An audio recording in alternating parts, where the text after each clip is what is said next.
Dear students, good morning. Welcome to online class. In this video, I would like to do some revision work, and especially in this revision work, lesson Kathmandu, If I Were You, and the poem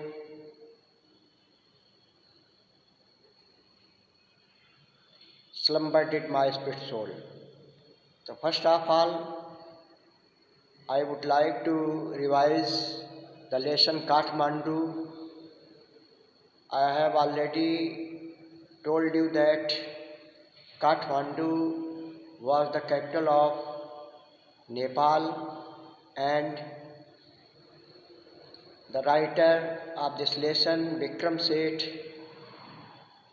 went there to visit holy places, especially two temples. The first temple is Pashupatinath temple, जो कि दुनिया का सबसे प्रसिद्ध मंदिर है। All over world लोग जो है उसको देखने के लिए आते हैं, पशुपतिनाथ टेम्पल। और दूसरा बौद्धनाथ स्तूप। पशुपतिनाथ टेम्पल में एंट्रेंस गेट पर लिखा हुआ है कि only for Hindus, entrance for Hindus. वहाँ पर काफ़ी भीड़ भाड़ रहती है और कुछ विदेशी पर्यटक आकर के यहाँ पर अपने आप को हिंदू कहते हुए अंदर प्रवेश करना चाहते हैं, लेकिन पुलिस उनसे आइडेंटिटी मांगती है और उनको प्रवेश नहीं देते हैं। काफ़ी वहाँ पर अफरा तफरी मचती है, वहाँ पर भीड़ रहती है, काफ़ी कोलाहल और शोरगुल रहता है। इसी बीच लेखक को दिखाई देता है कि एक बंदर वहाँ पर उथल पुथल मचा देता है, काफ़ी हलचल मचा देता है। वहाँ पर आसपास कई गायें, कुत्ते, बंदर सब टहलते हैं।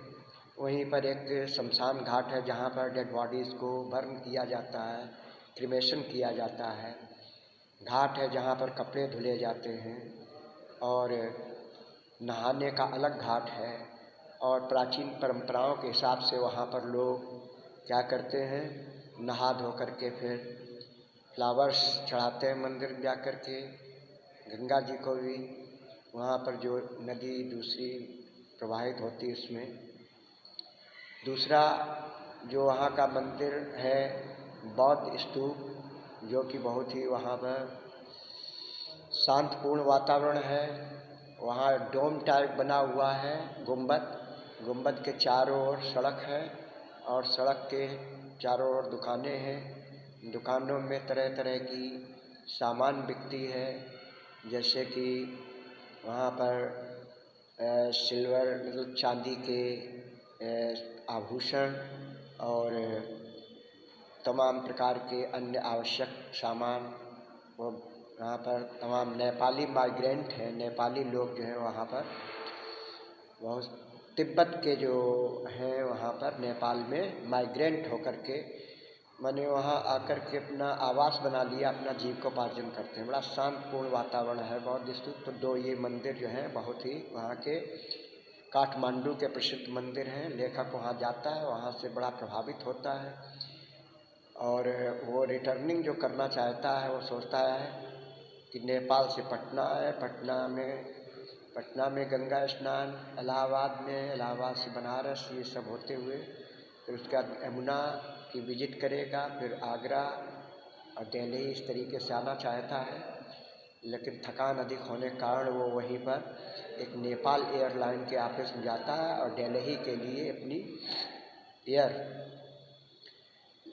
फ्लाइट के लिए तैयार होता है। उसके बाद में जो है वहीं होटल में आ जाता है वापस। तो होटल में देखता है कि सुनता है कि फ्लूट सेलर जो है वो अपनी बांसुरी बड़ा ही मधुर धुन में बजाता है। जब वो आता है देखता है कि उसने पोल में बहुत सारी बांसुरी इस तरीके से बांधी हुई जैसे कि एक पार्क्यूपाइन टाइप का जो बड़े से चूहे जैसा प्राणी होता है जिसके शरीर में पूरे कांटे जैसे होते हैं। जिसको कि पार्क्यूपाइन कहते हैं। तो उसने देखा कि ये बांसुरी जो है वो इतनी मधुर धुन में बजा रहा है। बहुत से लोग जो है अपने जो भी हाकर्स हैं अपना सामान तेज़ी से चिल्ला चिल्ला कर बेच रहे हैं, उन्हें अपनी बिक्री बढ़ाने के लिए वो है। लेकिन ये फ्लूट सेलर जो है वो केवल अपनी बांसुरी की धुन में इतना मस्त है कि वो बांसुरी बजाता हुआ, और बांसुरी जो भी लोग लेना चाहते हैं बांसुरी, फ्लूट सेलर जो है वो is playing a very sweet voice on his flute, and the writer was so much influenced by the sweet voice of flutes, and he also came to know that there are so many kinds of flutes. American flute है जिसमें कि बहुत ही clear voice होती है, Chinese flute high pitched flute होती है, अपनी Indian flute जो क्लासिकल फ्लूट बहुत ही स्वीट एंड मेलोडियस साउंड होता है। तो इस तरीके से बांसुरी को आप जानते हो कि उसमें सांस फूंक करके और उसके होल्स जो उसमें होते हैं उसमें उंगलियों का कहाँ से कितना निकालना फिर म्यूजिकल टच होता है। तो dear students, I hope that you have known to this lesson. Now I am going to revise the lesson number 2 if I were you।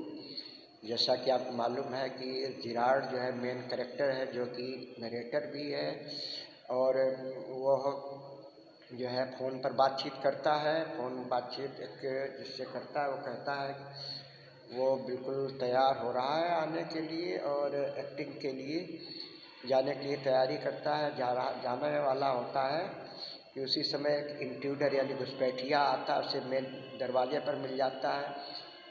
और वो उसने पहले जिरार्ड के बारे में बहुत कुछ जानकारी हासिल कर ली थी। उसकी पर्सनालिटी बिल्कुल, उसका फेस अपीयरेंस, उसकी सब इंट्रूडर की ही तरह था।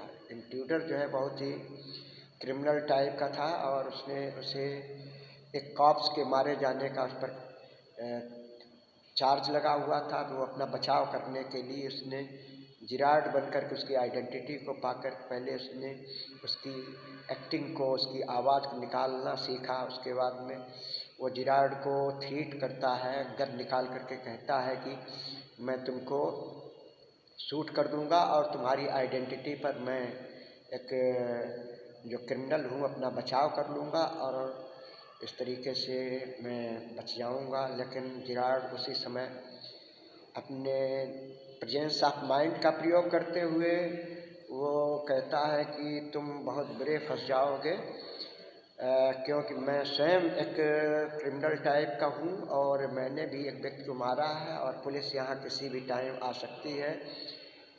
जब तो वो जो है बिल्कुल हालत उसकी इंट्रूडर ख़राब होती है कि वो बचाव करने के जाए तो वहाँ पर भी फंस सकता है। तो वो क्या करता है कि वहाँ से उसी जिरार्ड की मदद से उसकी कार में बैठ करके वहाँ से दूसरी जगह सुरक्षित पहुँचना चाहता है। तो जिरार्ड उसको लेकर जाता है, एक जो गेट होता है दरवाज़ा उसको खोलता है। दरवाज़ा उसकी कबर्ड का होता है, उसमें वो उसको कहता है कि यहाँ से आप जो है सेफ बने रहोगे। जैसे ही वो अंदर प्रवेश करता है उसके हाथ की उसमें हाथ में गन लिए रहता है। तो जैसे ही दरवाजे अंदर प्रवेश करता है जिरार्ड दरवाजे को बंद कर देता है इस तरीके से, और उसकी गन जो है छूट जाती है उसके हाथ से। तो फिर वो जो है वहीं पर चिल्लाता है हेल्प मी, लेकिन जिरार्ड जो है उसको दरवाजे को खोलने के बजाय क्या करता है उसको उसी में बंद कर देता है। उसके बाद फ़ोन से पुलिस बुला करके उसे पुलिस को हैंड ओवर कर देता है। तो dear students, this story tells us that we should not lose our patience in any circumstances. If we use our presence of mind, we can protect ourselves from various types of dangers.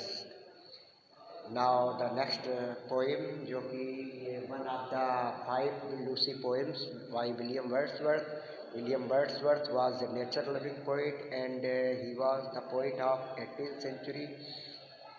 वो 1770 में उनका जन्म हुआ था, 1770 में, 1850 में उनकी मृत्यु हो गई थी। वो पोइट लॉरेट हुए हैं। और लूसी जो कि है उनकी, उन्होंने अपनी, बहुत से लोग कहते हैं कि कोई इमेजिनेटिव कैरेक्टर है, लेकिन जहाँ तक कवि ने इसमें लूसी का वर्णन किया अपनी बिलव्ड के रूप में किया हुआ है। तो इसमें जैसा कि पोएम का नाम है the slumber did my spirit soul, मतलब नींद ने हमारी आत्मा को बंद कर दिया है। स्लम्बर मतलब जिस समय नींद आती है तो उस समय हम सारी दुनियादारी भूल करके और सब सोचना विचारना बंद कर देते हैं और दुनिया के सुख दुखों का कोई अंदाज़ा नहीं रहता है। तो उसी तरीके से लूसी एक ऐसी नींद में सो गई है जो कि उठेगी नहीं, मतलब मृत्यु को प्राप्त हो गई है। तो लूसी को किसी भी सांसारिक दुख दर्द का कोई एहसास ही नहीं है और सारे क्रियाकलापों के साथ में, जैसे कि पृथ्वी अपना 24 घंटे में परिक्रमा करती है, उसमें जितने भी स्टोन्स, माउंटेन्स, रिवर्स सब जो है उसमें रोटेट करती हैं और उसके बाद में लूसी भी उसके साथ में रोटेट करती है। तो इस तरीके से the poet has described about his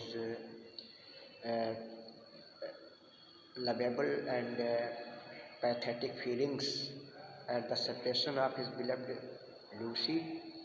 In this way, I am giving you here some revision work. देखिए ये रिवीजन आपके लिए बहुत आवश्यक होगा, महत्वपूर्ण होगा। काठमांडू के दो क्वेश्चन इसमें, एक क्वेश्चन काठमांडू का दिया हुआ, नेम द टू टेम्पल्स आकर जिसके काठमांडू, काठमांडू में लेखक ने जो दो मंदिर देखे उनका वर्णन करिए। What according speaker will Gerrard from being inspired, लेखक के अनुसार ऐसी कौन सी चीज़ है जो कि वक्ता के अनुसार ऐसी कौन सी चीज़ है जो जिरार्ड को स्मार्ट होने से रोक देगी। ये मैचिंग दिया गया है, इसको आप नोट कर लेंगे ये और इसको मैचिंग करेंगे और उसके बाद में आप पोइम को पढ़ेंगे, उसका सेंट्रल आइडिया लर्न करेंगे। Dear students, I hope this revision work will be very helpful to you in the examination, and also this video will also be helpful to you. Thank you. Have a nice day.